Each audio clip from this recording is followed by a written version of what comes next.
Coming up next, your next performer comes all the way from Dirty Jersey. Put your hands together for Matt DeMartis!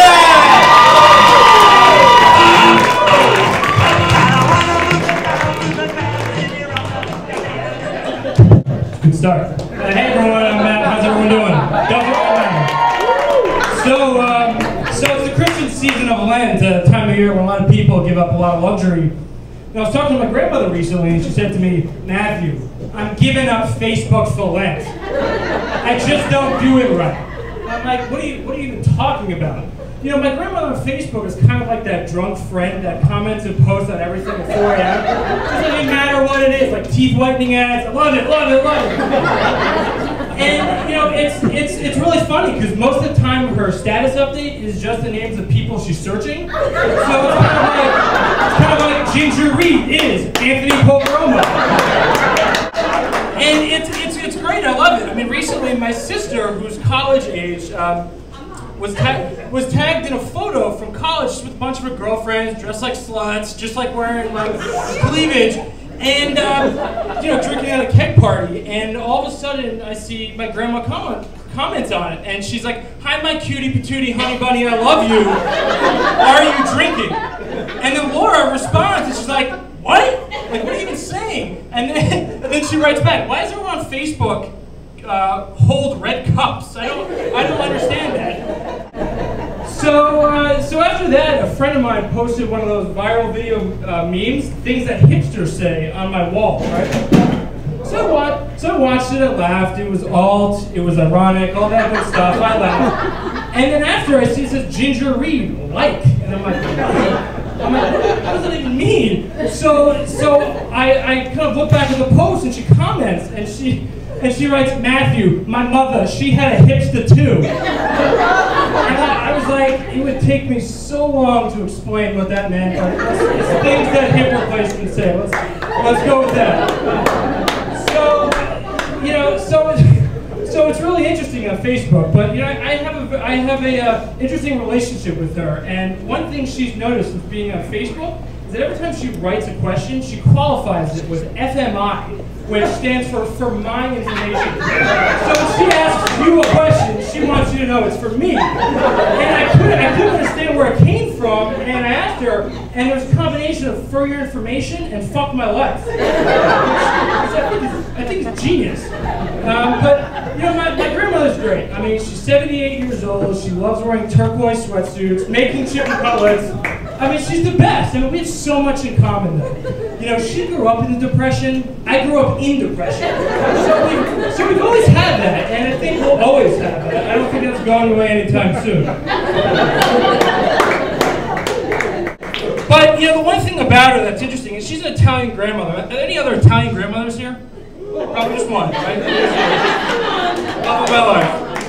And so when you're talking to her on the phone, it's impossible to get off. Like, you'd think, like, oh, I'll just hang up, it'll be nothing. So I'm talking to her, and I'm like, you know, what is going to happen? So when you're trying to answer the phone, these three things will happen every single time. Excessive lies, excessive gossip, and excessive questions. You know what I'm talking about. So I'm talking to her like a couple months ago, and I'm like, yeah, Ginny, like, right, I got the witch hazel and the preparation H. I'm putting the suppository in my ass.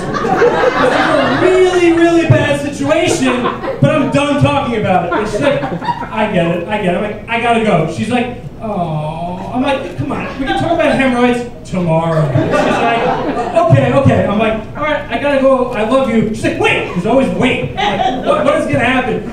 She's like, wait, where's your sister? I'm like, what do you mean? She's like, where's your sister? What size is your shoe? How do I get to your Phoenix? And what's the meaning of life? I'm like, whoa!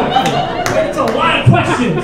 So I'm like, really, I gotta go. I gotta go on the phone. We can talk tomorrow. She's like, your sister's had an abortion. I'm like, whoa! I'm like, I didn't need to know that. Like, what? Is that even true? Like, why are you saying that to me?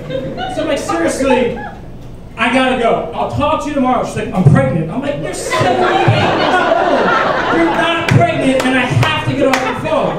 And she's like, all right, I love you. And it's really interesting because, you know, Facebook is more than just my relationship with my grandmother. It's becoming a forum where couples compete with each other. I don't know if you've ever noticed, But when you go on there, it's all these inspirational quotes, engagement photos, and wedding photos. It's fucking depressing. Like, I don't want to see any of that happy stuff. You know, it took me a long time to not give a shit about everything around me. Then Facebook happened, and now it's all in my face. I'm like, I don't like any of this.